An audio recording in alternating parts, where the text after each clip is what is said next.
All right, Jill Benedict, our resident travel expert on the Emotional Balance Sheet podcast. Welcome back.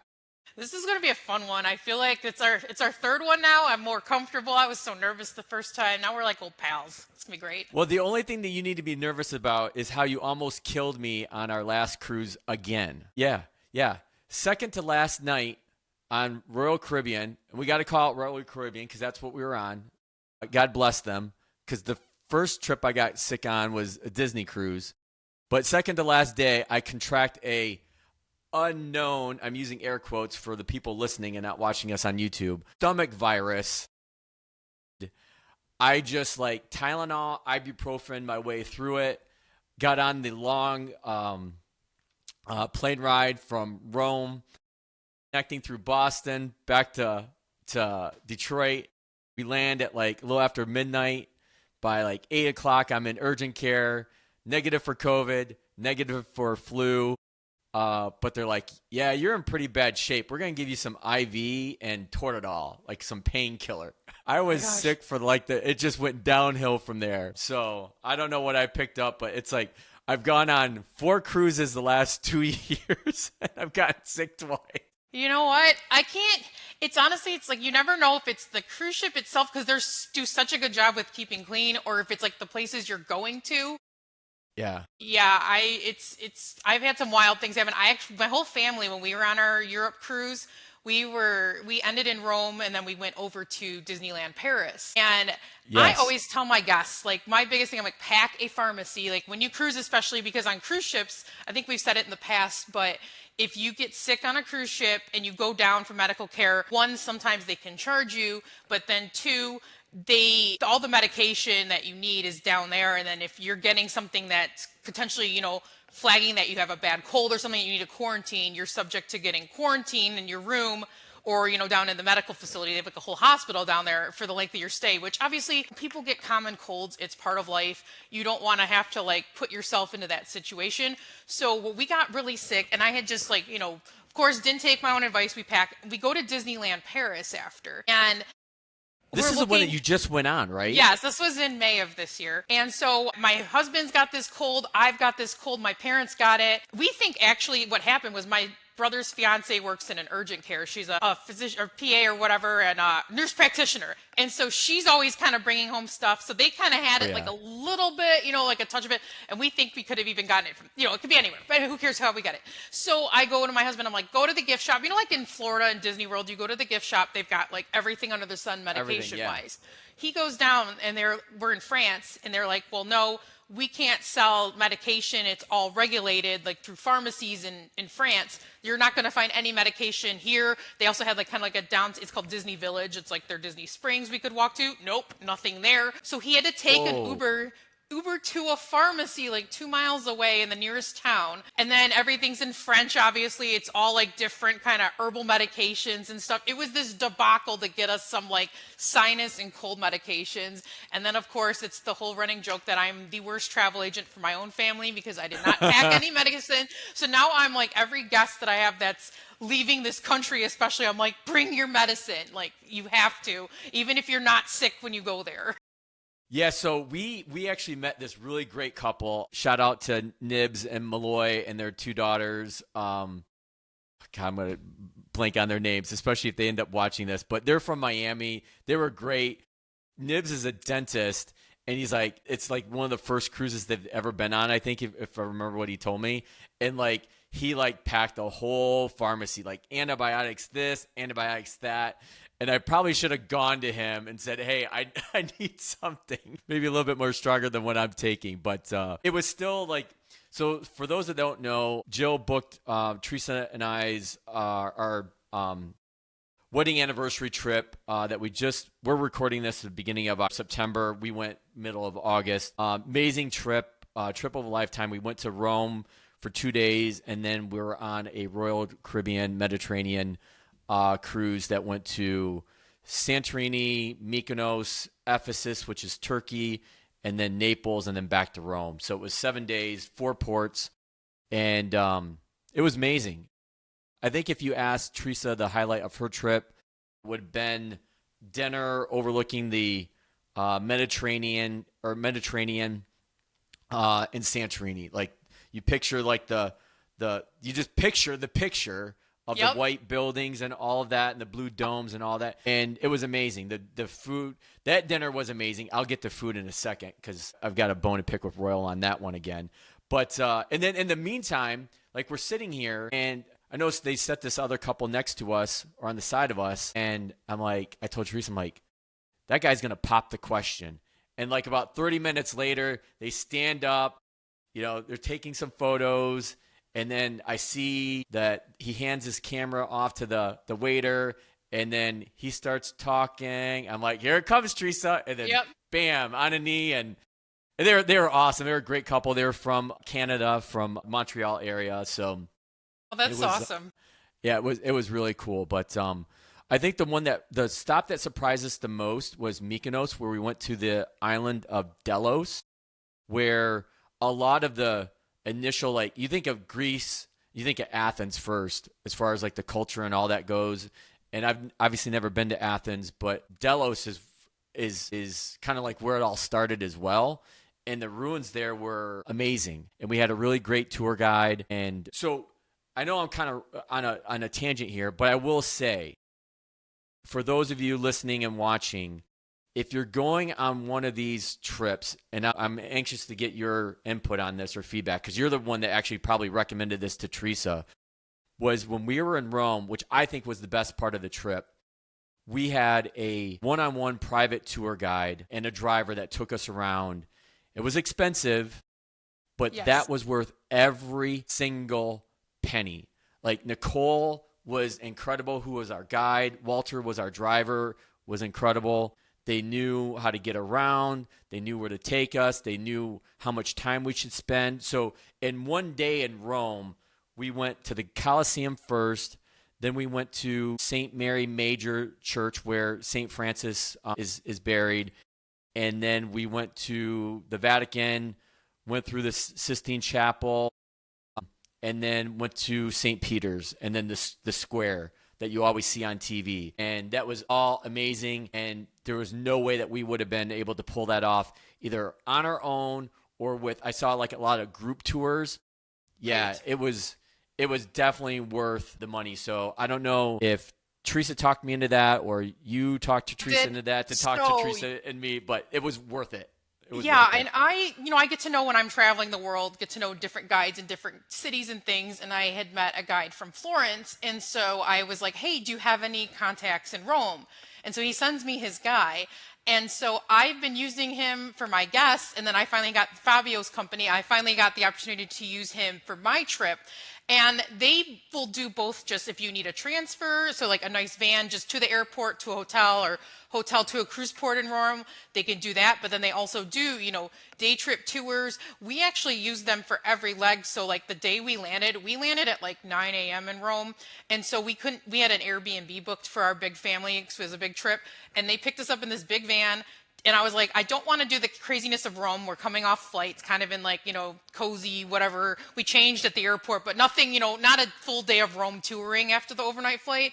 But we had that downtime. So they took us to a local town outside of Rome, like kind of in the countryside a little bit. And we had lunch there. It was like a local pasta place, like no English, it's on a board. And we're pointing at what the other people had, like that kind of experience. Amazing pasta lunch. They gave us a little tour of the town. And even like there was this gorgeous like cathedral up on a hill that a lot of royals will come even from like UK and stuff and get married at. So we're just seeing this little pretty place that you're not touristy Rome. And then the next day we did the full day thing like you did, where they pick us up and they have the VIP for the Vatican, Colosseum, Pantheon, like you name it. We had a local lunch. It's so good. And then they pick us up for the cruise port the next day. And even like I have guests that will dock in Rome at Civitavecchia. I'm going to butcher it, but like they'll come into Rome for a day if like their cruise is out of Barcelona or out of Ravenna, which is Venice.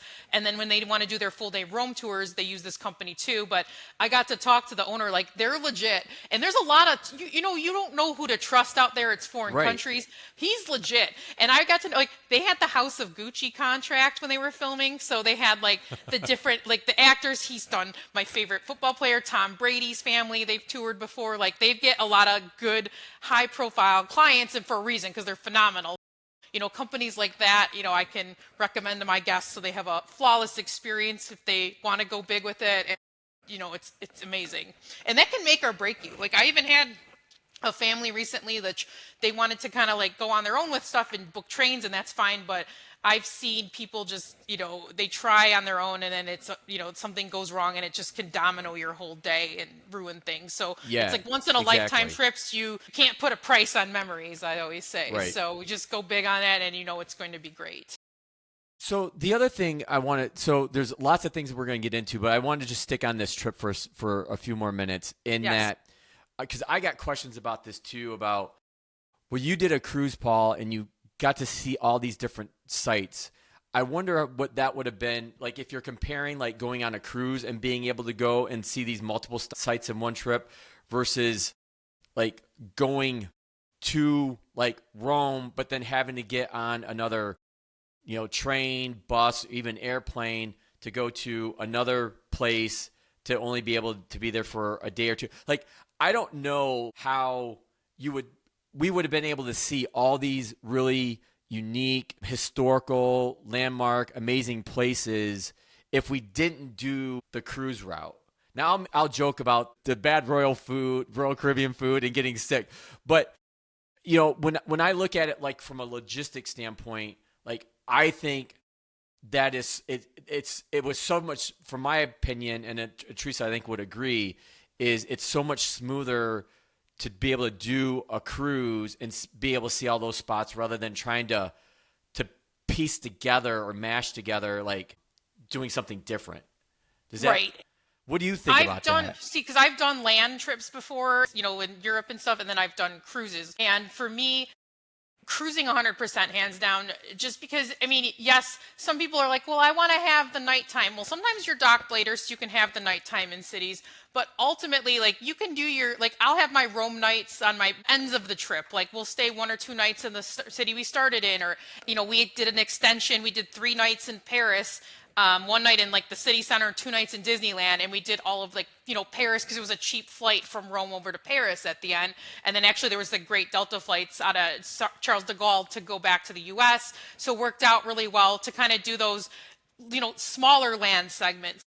When you're in Europe, primarily it's trains. Sometimes you can get private transfers, but you're eliminating with the cruise all that extra packing up the room, being out by 11 a.m., getting people, the stress of the train stations, doors close so fast, like all of it is like so stressful. And essentially on a cruise, you get on the ship, you're tired from like a full day of sightseeing, you've got dinner at your disposal, and then you do nighttime activities or just hit the bed, whatever. And then the next day you wake up, you're in a new spot. So you're taking all of that like stressful in between out of the equation and just covering more ground. And then I feel like if you find somewhere that you really, really fall in love with and you want to go back to, either, you could stop there again on another cruise, or maybe in the future, that's where you kind of will do an extension on the front or back end. Like for us, we did one of the ports. It was Florence and not Florence and Pisa. No, it was another one. Oh my gosh, I'm blanking out. But basically it was Naples. So you have Naples, Capri, and then the ruins there. And so we did like a 3-part combo trip because we wanted to see everything. So Naples, that's where outside of Naples is where Pompeii's at, but then there's also the Amalfi Coast. So I just want people to, in case they didn't know exactly where that at, because they hear Pompeii, but they don't. They may not, and I didn't necessarily know it either until I started looking it up. Was that it's the city next to, or the big city to get in and out of, is Naples. Correct. Yes. So that's the port. So your options are pretty much, you go to Pompeii for the ruins. You can go to Capri, which is beautiful, and then Sorrento, and that's kind of Amalfi Coast type ish. And then there's also which is even what some, we did. There's a lot of different excursions within that port of call when you go there. So for us, it was our first time going. We're like, we'll do this combination tour that goes to all 3. So we're at the ruins, and they're fine. But like and I think you could vouch for it, once you start seeing some ruins, it starts getting a little repetitive in a sense where you don't want to spend hours. And then my family's more like action, foodie types and stuff. So they're all like, get me out of these ruins. Let's go to a food town. And then we head over to Sorrento, and we were there, like, we didn't have long. That place was surprising surprisingly amazing. It was so cool. Yes. And so we only had like an hour and a half there, I think, tops on this tour. So Yeah. basically like go get some lunch on your own and come back. And we found like our best probably meal of our whole trip there in Sorrento in this little town. And we were like, God, we got to come back here and spend more time. And then at the end we did Capri, which was also really cute. Loved walking around there in the vibe. So we've said next time we go on a cruise and we stop there potentially, we're going to like take out the ruins and just spend more time in, Sorrento and even Capri, or, maybe we did the Amalfi Coast, where we did the Cinque Terre on our Florence Pisa stop. So instead of going into like, I've heard Florence is amazing too. So that's another reason why you can take more than one cruise. If it goes to the port of call and like, some of the same overlap, you can still do different things and change up your trip each time too, which is kind of neat. But so I've heard Florence is great, but we did the Cinque Terre. That was like our favorite excursion. But really, like I said, just finding these little places that you love and getting to see them and covering so much ground. And like, say, I had booked the whole trip to the Pompeii area, then I'm not stuck there. Like that town, really, besides the ruins, really there wasn't much going on. And so people that don't know, they're like, oh, we'll spend 2-3 nights here. And then they've got this land trip with not a lot of options, basically. Yeah. So one thing I want to pick up that you mentioned, and I didn't think about this, but I think it's really important, is how I described our trip is before we got on the cruise, we spent the 2 days in Rome, then did the cruise. I am actually, and Teresa said the same thing, because our friends, Nibs and Malloy, did the kind of opposite. They got on the cruise, and then they were staying or going someplace for a day or two after that. We were exhausted by the end of that cruise. So I'm so glad that we did like our 2 days in Rome on the front end of the cruise versus the back end, because like I was tired and ready to come home, and I was sick too. Yeah, that'll do it. I also think too, it was with how tired we would be after some of these days. I mean, some of the excursions were like 10, 12 hours. We did stagger it a little bit where we weren't doing like, you can't do like 12 hours every day. Maybe one day you did a shorter day excursion, like a 4-day one or 4-hour one, or, you don't want to like do, because I learned that I did a trip I was an Iceland, Ireland, and England cruise actually. And I was like booking us these like 12-hour. By the way, that's where I'm going next year. You just don't know it yet. Yes. My 50th birthday is next year. That was an amazing cruise. And I'm going to Ireland.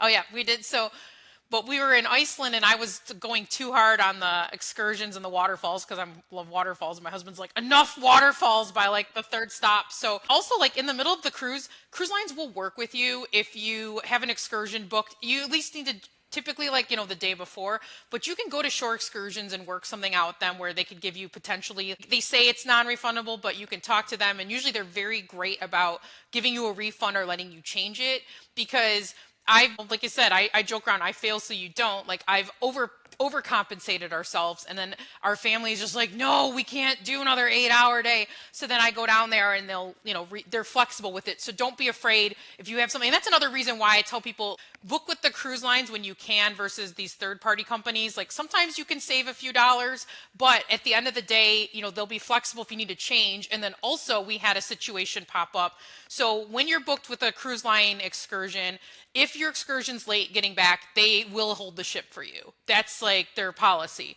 And, sometimes you'll go sites like Viator and stuff, they're great. You'll find some deals, and sometimes you have to go outside for what you're looking for. But my first choice, I'm always checking what the cruise line offers first for that peace of mind. So we were in Mallorca, Spain, and we're coming back, and we had maybe like an hour between when we were supposed to get back and when the cruise ship was going to leave. Well, there was a really bad accident somewhere, in Mallorca, is in Spain, and we were in this van with, a bunch of people from our cruise ship, and we were in this traffic, and we were literally going to miss the boat. They had to hold the ship, maybe like, we ended up being like 30 minutes late or something like that. But of course, you've got all the people on their balconies thinking we're pier runners and stuff. And they held it for us because they knew our excursion was coming back. Had I booked this through an outside company, and we would have been in the same accident, the ship wouldn't have waited for us. And so it's instances like that really make you think, like, is it worth $20 per person to risk missing this ship and then being stuck in Spain with no luggage and the cruise line not caring because you didn't book it with? So that's another thing to kind of think about too when you're budgeting. I'm glad that you're pointing this out, and I'm hoping that listeners and viewers of this are heeding Jill's advice, because I know Teresa was really big on that too. Especially I think like when you're in a foreign country, that even heightens that Yes. whole level of awareness and making sure that you're back on. So I'm going to touch on one last thing on our recent cruise trips, and then we're going to get into a really hot button topic Yes, issue. that's good. Once again, 4 cruises the last 2 years, 2 on Royal this year, and then 2 on Disney the year before. And we actually upgraded our dining package on this Royal trip to the Mediterranean. When we were on the Royal Caribbean Utopia of the Sea back in February with our kids, we did not. We just got the plain dining package. So we were hopeful that the new dining package would be better, like better food. But the food, to me, it was still like bland, not a whole lot of like taste. And then especially like when I compare that back to Disney, of all places, Yes. I just think that the Disney food, the 2 cruises I've been on with Disney, the food has just been so much better than what Royal was. So here's 2 interesting points. Number 1, my husband is like not a fan of Disney's food. He loves Royal food. So then it's kind of like it's hard. But number 2, I will tell you, when we were on our Allure of the Seas cruise, so one of the ones over in Europe, I could tell that a lot of the food on the ship was sourced. You're thinking about it, like they're getting their deliveries from Europe to stock the cruise ship and stuff. So a lot of their, like even like the down at, like I'm weird and I love chicken tenders. Even the chicken tenders were like different over there. Yeah. Yeah, it's good. like, so you're also on that ship in particular. It's a lot of, even like, cause we went to the Mason Jar, which is like the barbecue restaurant. They had it on I Allure. love that place. I Yeah. do too, but it tasted different. And it's like, it was just, I don't know if it's the stuff over there is, different food products coming in versus stuff you get, versus like in a US port, like, in Florida, what you're getting, that could have a little bit of play into it. And then just, that, but I get it, where cruise food, people love it, some don't like it. I always just say to myself, I'm like, it's mass produced food, so to say. It's, I've never had an issue. Where I call myself loyal to Royal. We sail on them multiple times, sometimes you're a a month. Royal girl. But I am a foodie, and I've never really had issues with it. I will say that Celebrity of all cruise lines has the best food of any cruise line. That chef Daniel Boulud he's like a famous chef. He's their culinary director, and their cruise line is phenomenal for adults. They are family friendly, but I will say that there's not as many kids or teens on those cruise ships because they are more, I'm going to say they're more adult centric. They want me to promote that it's like for families, but I will say I'm honest with people. And so, it's, And that's but why for we adults, love you. yes. And so when my husband and I go on Celebrity, it's like, oh my gosh, like even like their main dining room food, like you don't even need to upgrade off that, because I feel like their food's, it's insane. It's so good. That's my favorite. I think you would really like that. Obviously, no kids with you guys, but just that's my take on it. So is Celebrity a part of a bigger cruise line, or So are it's they actually part of the Royal Caribbean family. So they have Silver Sea, which is they're very small, intimate, almost like a larger yacht type ships. the where Ritz-Carlton ships? Yeah, it's kind of like that. Yes. So then you've got Okay. Silver Sea, and then Royal Caribbean and Celebrity. And so those are their 3 brands that that's called the Royal Caribbean Group. So it's part of that. Okay. Okay. I call it their adult cruise line, even though it's family friendly. Well, I'm looking forward to, so our next one is with the kids for their midwinter break this February, and I forget what ship we're on. Disney Treasure. I just go where Teresa Love that tells ship. me, or you So tell good. me. Yep. And it's a 7-day. It's going to be interesting to see how the kids handled that one, because the longest one we've been on with the kids was 5 days, except for Mac. She was on that cruise with us that got delayed for the hurricane, so we were on there for like 6. But trying to schedule these trips are with kids activities. Well, I'll just use the word activities, because activities could be sports, obviously. It could be band. It could be theater. It could be whatever. Dance, cheerleading, you name it. Yep. And we already know our situation where you booked us on that Utopia of the Sea specifically for Madison, so she could get up at 7 o'clock every morning and still do some kind of like swim laps, which was ridiculous. It's and you're like in the heart of I would think your busy season right now, because all the cruise lines came out with their new rates and deals and packages. So you're like been booking things up a storm. But walk us through, like, how are you working with families and managing trying to plan this, amazing trip, and then between like all these kid activities? So this is definitely a struggle in my career because you want to ultimately book early. And so that's what I tell people all along. When you can book early, you are getting And the you're best booking prices. early because of price? Okay. Price. So if you want, and everyone's always like, I'll wait for Black Friday, I'll wait for this. No, book early because we have price protection on pretty much all of our brands. Like up until your final payment date, whether it's Royal Caribbean, Disney Cruise Line, Disney World, even, Universal, the theme park packages, you name it, I can price adjust up until the final payment date. And then even if it's after final payment date, usually they're kind of done running these crazy sales. But if they run something last minute, if you've paid in full, they won't refund you, but you can use the difference towards an upgrade. So say they run a last minute closeout like on a balcony room and then there's a suite, we can use the funds, in the difference, and then you just pay a little bit extra to go to a suite. So I always say book early when you can. Like most people know, like President's Week's midwinter break, book then. But then also comes into the factor of, people are waiting for school and competition schedules. I'm going to share a story. This actually happened in the last 24 hours. So I have this family, they've been planning. It's a big milestone birthday for the grandmother, planning to go to Aulani, which is Disney's amazing resort in Hawaii. That's where we got married, full Yeah, disclosure. I've been there like 4 times in 2 years. I'm obsessed. It's my like happy place besides cruising. And so I booked them. They needed a 2-bedroom villa, which again, they have these 2-bedroom and even like 3-bedroom grand villas.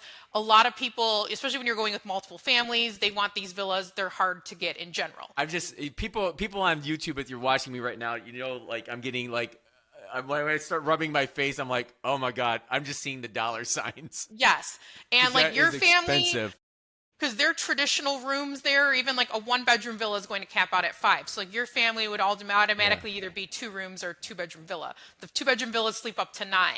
And so I've got this large family in this villa, and it can run anywhere from like $2,000 to $3,000 a night. Call it. It's not cheap by any means. So we also, when we get these discounts, the best thing about, a travel advisor like me, like say discounts come out for Aulani and you booked on your own, you're saying, oh, I got to call Aulani now and get in this call queue with all the consumers that saw this discount drop. I got to try and get my price adjusted if it's even possible. With me, travel agents, we have the back end access. We can literally clicks of the button, we can adjust prices for our guests. So I get my guests' dates. I get the email, we get kind of tipped off, discounts are coming. I save them. They have a 2-bedroom villa for spring break week. They'd booked it a while back, hoping for a discount just because they needed to get this room. I got them a discount. I saved them $6,500, I believe it was. Yeah, $6,500 on their stay that they weren't expecting. They were like, if a discount comes, great. We're not expecting it. It's spring break. So then everything's happy yesterday. All of a sudden I get a text from them this morning. They're like, you're going to kill me. My son just got his baseball tournament schedule and he's got a tournament, like a 2-day tournament. I think he's maybe like 12 years oldish. He's got a tournament for 2 days, and then can we move the trip up? So of course I go and I look. Number one, like absolutely no discounts. So now they're in this predicament where it's like, do they miss the kids' baseball tournament or do they stay, move the dates, but they're going to jeopardize this discount now and end up paying $6,500 more than what they were paying. And so families are often struck with these decisions. And, from speaking for myself, I always give my words of wisdom. I'm 40. I played travel softball growing up, in high school. We had tournaments. My sister was even in competition dance. At the end of the day, like despite all these tournaments and everything, what I cherish the most are my family vacations. Like those are the memories that I look back on growing up, and those are what I remember. I can't tell you, maybe a certain tournament we had something funny happen, or like I hit the ball over the fence at Chippewa Valley once. Like that's fine, but at the end of the day, you know what? I feel like the sports teams, they're going to survive without your kid. It's not like it's like a high school varsity where, the state championship's on the line. If you've got a kid and it's just, I'm sorry, we're all, people have, scheduling these tournaments even over like school spring breaks and stuff is like, why are these places doing this? But to me, I feel like that's such a substantial savings that I don't want to tell people how to parent or what to do, but from a professional standpoint, I'm just like, you know what?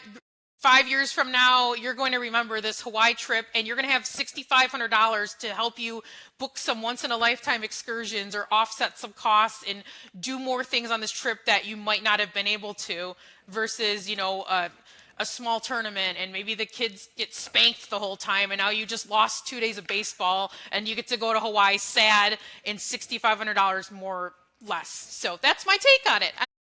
I'd like to hear your hot take as a parent these days, because I'm a dink dual income no kid, so I could speak on it from what I look back on, but I'm actually not the one in the hot seat with the kids either. So, and I know. Well, this is really interesting because we had for our cruise trip, our European trip we just went on, we had something similar.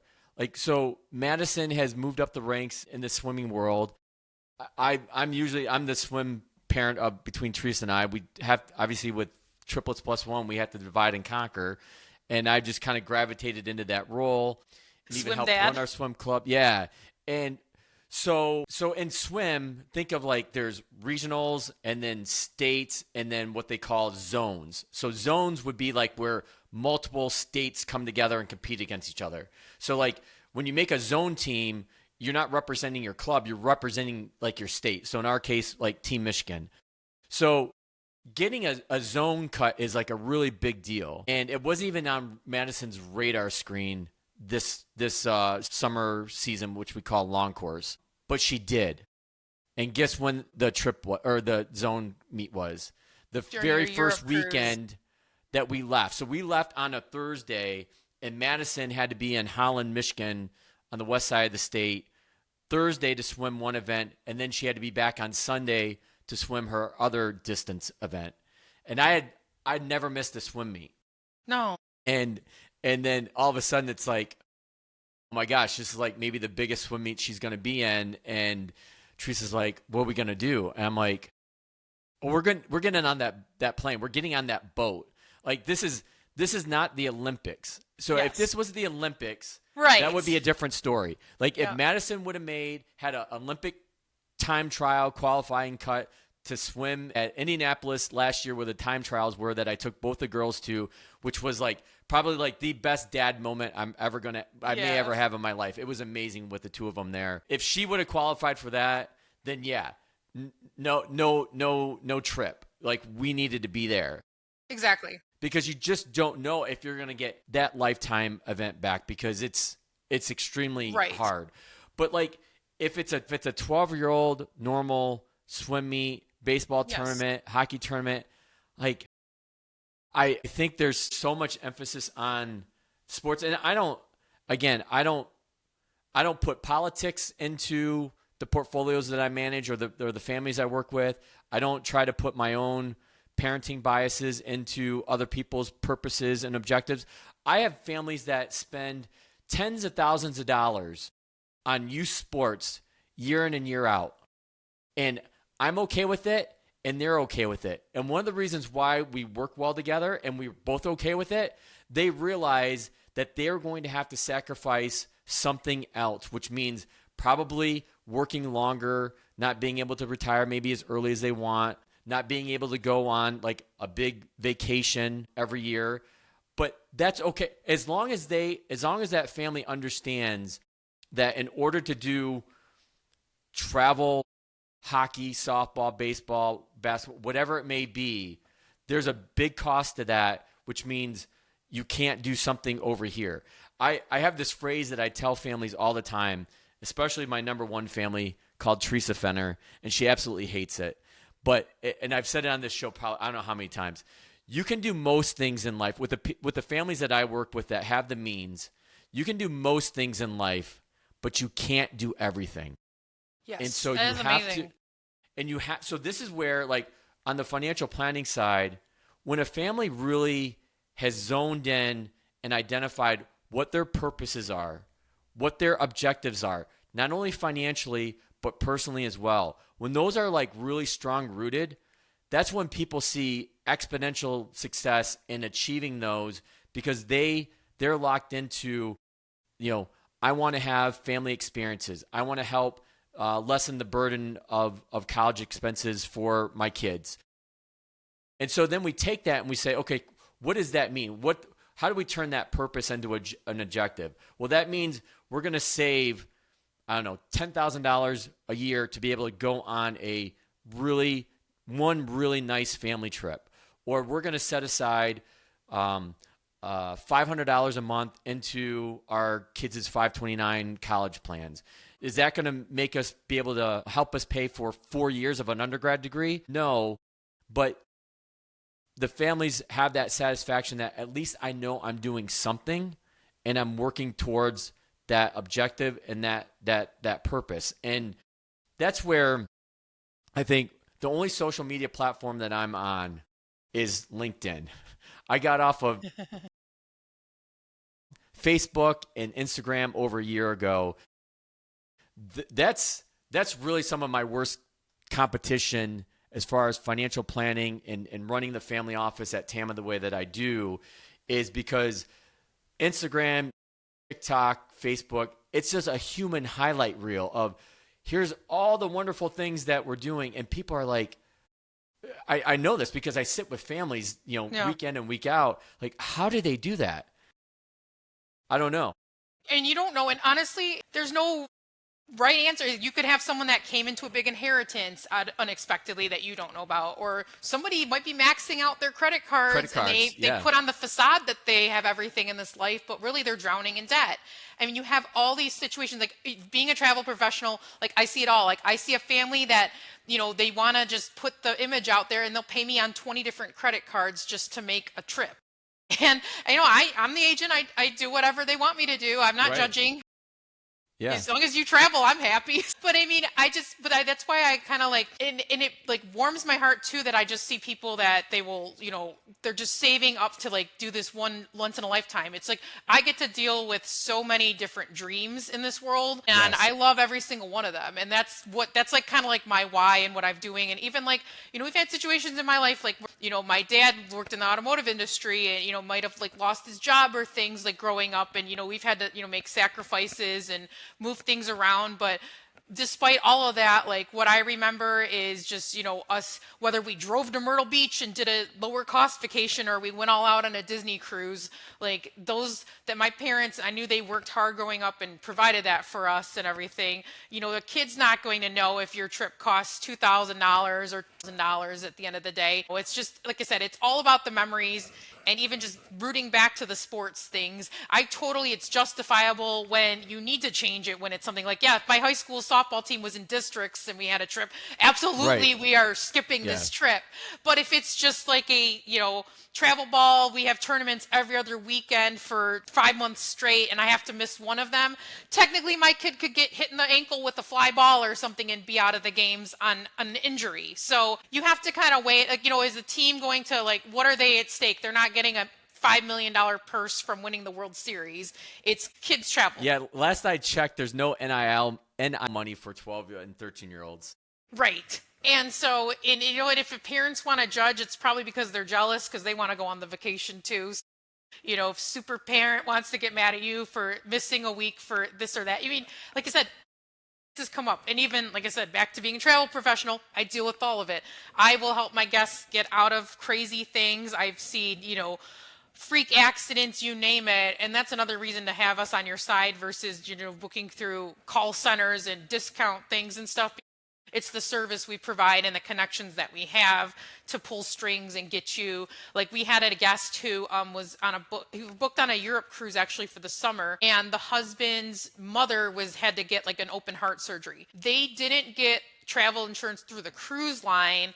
And technically, they had, I think it was like through their Chase, but in a lot of situations with insurance, the illness, death, or injury clauses, I call it like the big three, are typically the covered reasons. But usually a lot of the underwriters will have it where it has to be somebody traveling that's impacted, not like, it could be like a death of a family member, but like, illness clause could be, if the person's not traveling, that could cause you an issue. They'd be like, well, you're not the one with the open heart surgery, it's the relative.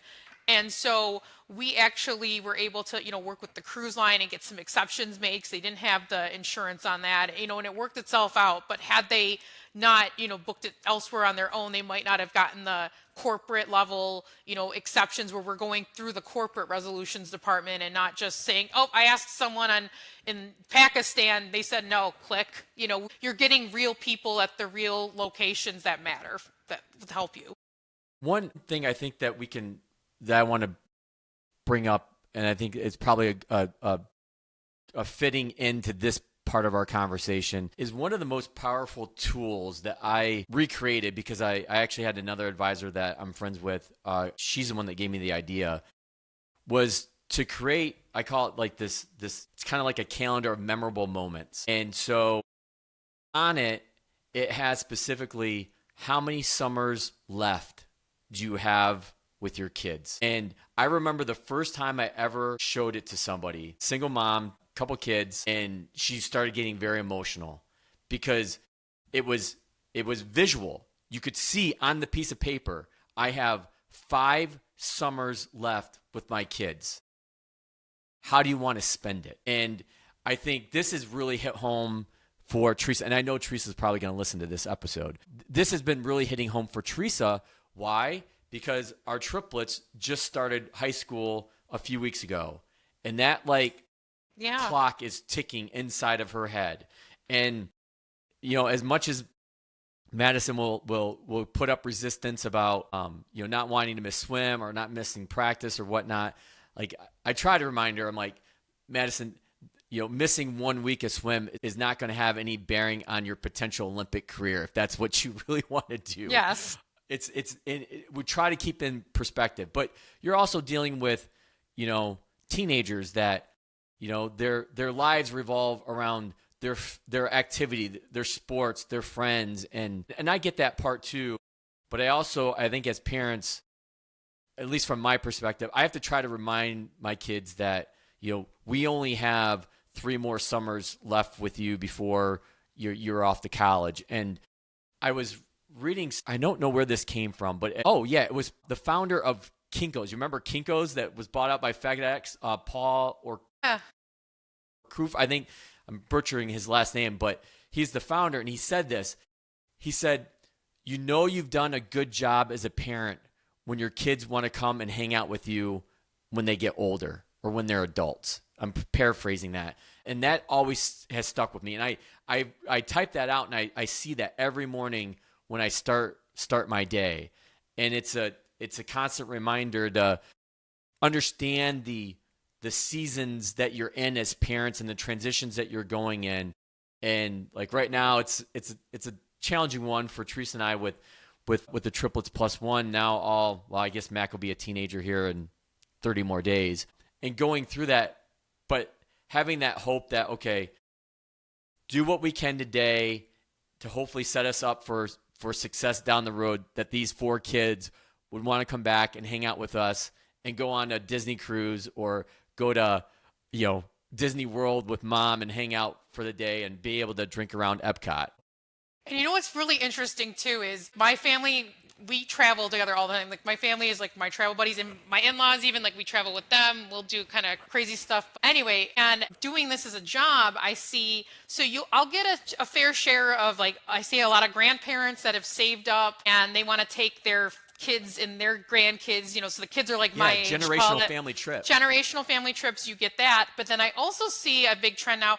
A lot of people in their 30s, 50s nowadays, like they make more money nowadays than their parents made back in the day. And so I also see it's really neat, people my age going and booking trips and bringing the grandparents and paying for the grandparents because they made more than them and they want to give back for the memories they gave them growing up. And I think that's really cool too. So, because then we'll get people, one of my financial planner friends had asked me, he's like, do you see more of, the grandparents paying or the people paying for the grandparents? Yeah. And there's a pretty decent split between it, more so it's an interesting trend to me that I see that they're covering the costs for them to kind of, be able to give them these memories to continue to build them too. Yeah, I see that a lot on the 2 Disney cruises that we've been on, Teresa and I, with you could see the generational families, especially on some of those nights like where you dress up as like pirates or whatever. Like we saw a whole family that went as like the Peter Pan collage. It was amazing. And I know Teresa's already thinking about that. It's like, I don't want to rush these years away, obviously, and I want my kids to have an awesome life and experience, but like the thought of like having grandkids and being able to take them to Disney World or on a Disney cruise, she's like, yeah, that's my happy place. And as you know Teresa really well by now, like Disney's her thing. So Yep. This is actually funny. When I was growing up, I was the oldest grandkid, well, second oldest on my dad's side, and the oldest was 6 months older than me. So I'll call myself the oldest kid in my family. I went through a phase, teenage. I'm trying to say like eighth to like even almost like junior, senior year, whereas like I was too cool for the family. Like we'd go on Disney cruises, you weren't gonna see me. I'd go to the teen club, even like the one where my friends and I we worked high school jobs, and my parents let us get our own room like on deck 2, and my family's up on deck 7. We had all the teen club parties, like the chicken tender nights. We'd order 50 platters from room service, all that. Like those were like a lot of my memories too as a teenager. And then I'll never forget this. We went to Disney World. It was Y2K when like the Millennium theme was Oh just yeah. like big.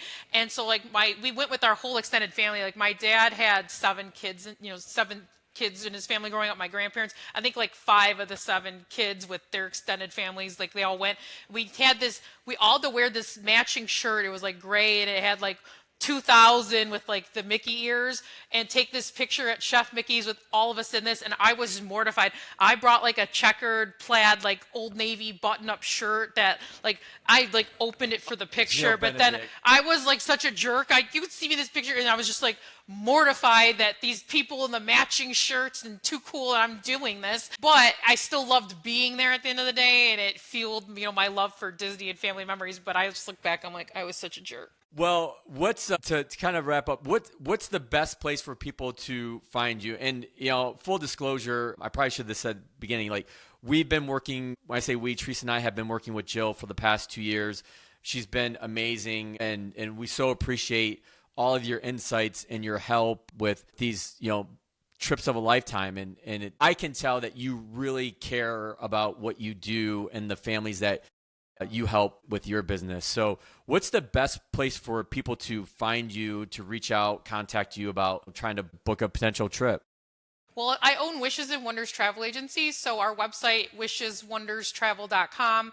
You can go there. All my contact information's out there. We're also on social media, Instagram, Facebook, and I dabble in TikTok a little bit. I had a video. I was on the Royal Caribbean Star of the Seas preview, and one of mine went semi-viral. I think I got like 20,000 views on it, so I felt really cool. That's I was big. like, whoa, yeah, that's not bad. And so I will say, like, I was trying to make these TikToks, and they take like hours to make. Like I did one, it took me like 7 hours one day. I just went in the zone. I was hyper focused. And I now realize why companies have like full-time social media content creators. Cause I'm like, God, Yeah. this is crazy. Cause at first I try to do all of my own because I don't want to pay to like outsource it and stuff. I'm stubborn in certain ways with budgeting, and I still want to be smart about it. Like I don't want to have a position, but so it's still me. And so you might see like my Facebook goes like a week without a post, and it's because typically I'm so busy in the office working. A lot of my business is referrals and personalized. People that have used me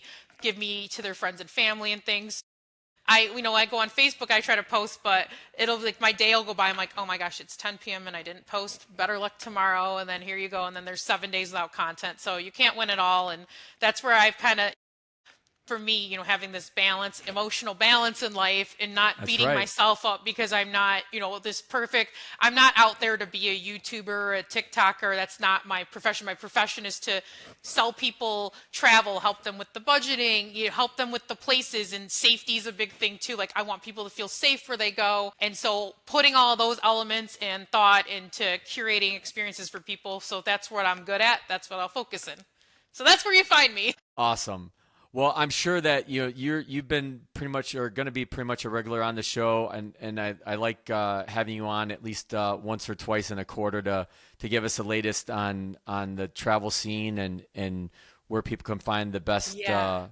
best. Hot topic right now is these school schedules and sports schedules. Yeah. Book your trips early, my friends, because I've had people even scramble. We talked about this last year. It was like, come January, February, it's snowing, it's freezing. People want to get out last minute, and you're either going to pay sky high rates or you're not going to find anything at all. Because even like Disney dropped their cruise deployment for late 2026, early 2027. I'm already booking people on Disney Cruise Line for 2027, midwinter break sailings. Their deployment went through April, I want to say. So like those spring break 2027 is booking right now. It's crazy.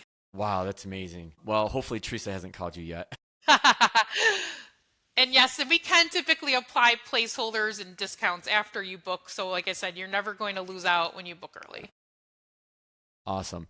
All right, Jill. Well, always great to see you and have these conversations. And I'm sure that we'll probably talk again before the end of the year. Sounds good. I'm Aaron. Thanks, Jill. Thank you.